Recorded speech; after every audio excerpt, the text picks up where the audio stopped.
Hello everyone and welcome to Minimalist Gourmet, where today I'll be teaching you how to make passion fruit syrup. That's right, not only will you learn how to make this delicious syrup, but I'm also going to teach you how to make three delicious drinks: passion fruit soda, passion fruit Italian soda, and the world's most delectable passion fruit mojito. Let's get started. We're going to begin by processing our passion fruits. And to do this, we're going to need a large bowl to catch the juice, as well as a strainer, preferably something metal or something that's pretty sturdy.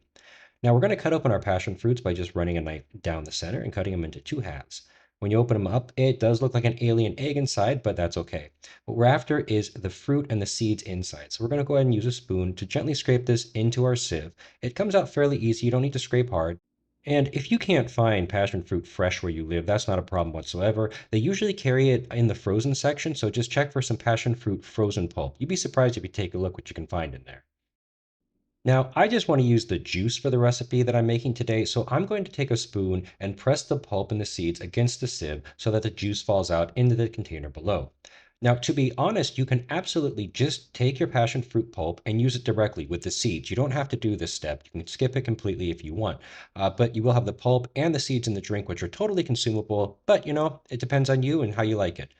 For reference, I used about 11 passion fruits to get a little over 2 cups of juice out of it. Now, you only need 1 cup of a pulp or juice for this recipe. I use the other half for passion fruit curd, which is on my channel. You should definitely check out that recipe as well. All right, let's start building our syrup.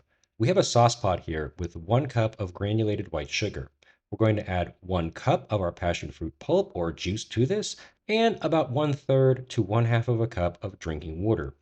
Now, you're going to stir this very well over medium heat. Allow it to come up until the sugar dissolves. You don't need to cook it any longer. Once the sugar's dissolved and you've stirred it in and you don't feel any granules in the bottom, you're done.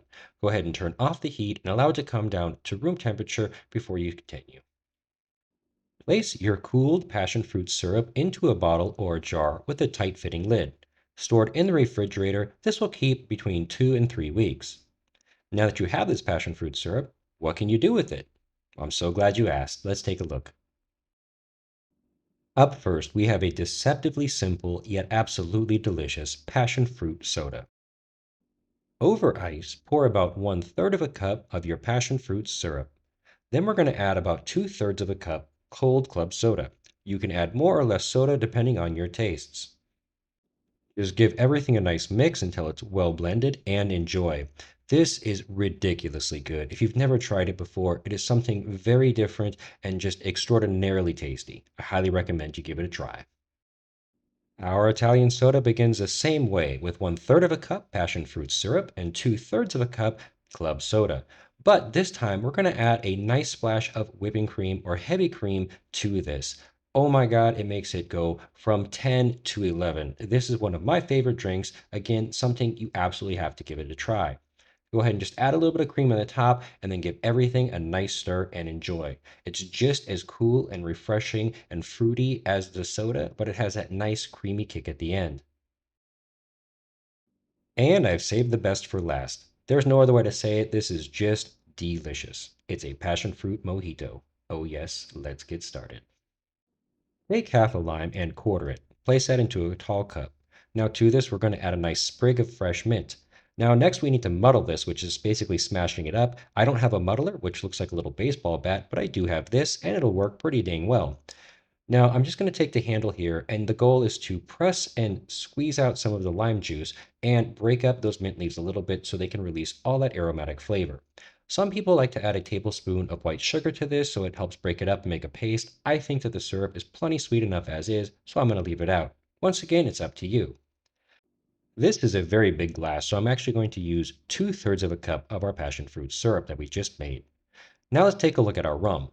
I'm using some locally produced Thai rum here, and yes, it is dark rum. You are traditionally supposed to use white rum, but I quite like the flavor of this. And once again, if you're making it, choose what you like. Whether you like light or dark, it's totally up to you. We're going to place in 2/3 of a cup. Yes, I know that's a bit boozy, but hey, we're all adults here. Make sure to drink responsibly. We're going to add in a good amount of ice, and then we want to give this a nice mix here before we add our club soda. Go ahead and top this off with some very cold club soda and gently stir it so everything mixes but doesn't foam over. If you're feeling very fancy, you can add a little sprig of mint to the top of the glass and maybe a lime wedge. And guys, it really is just that simple to make this syrup and these three delicious drinks at home. You have two for the kids, and you have one that is very special for the adults. You absolutely must try this. So go ahead and make it. Let me know what you think.